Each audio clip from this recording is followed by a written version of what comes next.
What if a global corporation helped start the American Revolution? Sols. The British East India Company controlled trade, tea, and empire, and its policies pushed the colonies toward revolt.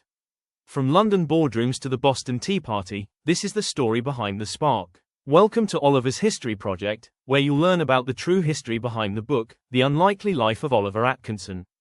In the 1700s, the American colonies existed within Britain's vast trading system, bound to the crown by ships, contracts, and commerce crossing the Atlantic.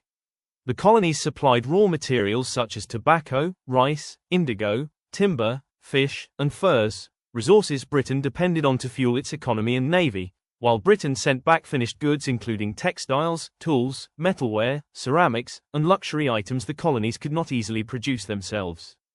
Trade was tightly regulated through laws like the Navigation Acts, which required colonial goods to be shipped on British vessels and pass through British ports, keeping profits and control firmly in imperial hands.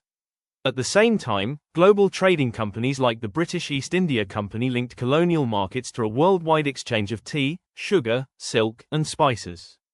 As regulations increased and enforcement tightened, colonial merchants responded with negotiation, smuggling, and growing resentment toward distant authority.